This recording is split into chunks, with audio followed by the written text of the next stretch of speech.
Hi friends, இன்றைக்கி நம்ம எந்த மூவி ரிவ்யூ பார்க்க போகிறோம் பார்த்தீங்கன்னா, இந்த வீக் சோனியில் தமிழ் டப்பில் ரிலீஸ் ஆன பன்னின்ற மலையாள மூவி தாங்க பார்க்க போகிறோம். இந்த மூவி யார் டேரக்ட் பண்ணதுன்னு பார்த்தீங்கன்னா நம்ம ஜோர்ஜ் தான். இந்த படம் தான் பார்த்தீங்கன்னா அவருக்கு டெபியூட் ஃபிலிம்னே சொல்லலாம் டேரக்ஷனில். இவங்க மட்டும் எப்படி இந்த மாதிரி படம் எடுக்கிறாங்கன்னே தெரில. கதை எதுவுமே இல்லைனாலும் அதை பில்டப் பண்ணி ஸ்க்ரீன் பிளேயில் பார்த்தீங்கன்னா பக்காவாக செஞ்சு முடிச்சிடுறாங்க. படத்தோட ஸ்டோரி என்னன்னு பார்த்தீங்கன்னா, நம்ம ஹீரோ அப்புறம் அவங்க ஃப்ரெண்ட்ஸ் 3 பேர்லாம் பார்த்தீங்கன்னா திருச்சூர்லேயே வெயிட்டு கைன்னே சொல்லலாம். அதே திருச்சூர்லேயே பார்த்தீங்கன்னா ஒரு 2 பசங்க இப்போ தான் பணத்துக்காக கொலை பண்ணிட்டு வந்துட்டு இருக்கானுங்க. அவனுக்கு நம்ம ஹீரோட ஒய்ஃப் கிட்ட பார்த்தீங்கன்னா தப்பாக நடந்துக்கிறானுங்க. அதனால நம்ம ஹீரோ பார்த்தீங்கன்னா அவனுக்கு 2 பேரையும் போட்டு பொழந்து தள்ளிடுறாரு. அந்த கோவத்தில் அவனுக்கு 2 பேர் என்ன பண்ணுறானுங்கன்னு பார்த்தீங்கன்னா நம்ம ஹீரோவோட ஒய்ஃபை பார்த்தீங்கன்னா ரேப் பண்ணிடுறானுங்க.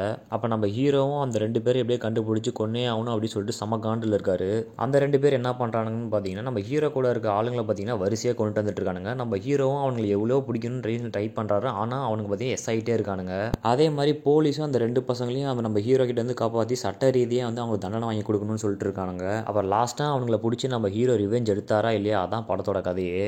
படம் பார்த்தீங்கன்னா ஒரு சிம்பிளான கதையை வச்சுட்டு ஒரு நல்ல படத்தை கொடுத்துருக்காங்கன்னே சொல்லலாம். எப்படி தான் இந்த மாதிரி வந்து யோசிக்கிறாங்கன்னு தான் தெரில. இந்த மாதிரி ஸ்டோரியில் நமக்கு போர் அடிக்காமல் அவங்க எடுத்துகிட்டு போயிருக்காங்க பார்த்தீங்களா, அதுக்காகவே ஃபஸ்ட் நான் பாராட்டணுன்னே சொல்லுவேன். படத்தில் ஹீரோ நடித்த ஜோஷ் ஆகட்டும், அவருக்கு கேரக்டரே பார்த்தீங்கன்னா ரொம்ப மாசாகவே இருந்துச்சு. அவரை பார்த்தாலே கண்டுபிடிச்சலாம் ஒரு 10 பேர்த்த வந்து அடிப்பார் அப்படின்ட்டு.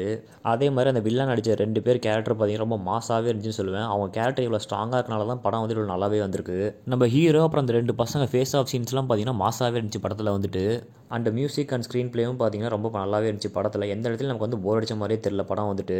இந்த வீக்கெண்ட் நீங்கள் பார்த்து என்ஜாய் பண்ணுறதுக்கு ஒரு ஒர்த்தான மூவினே சொல்லுவேன்.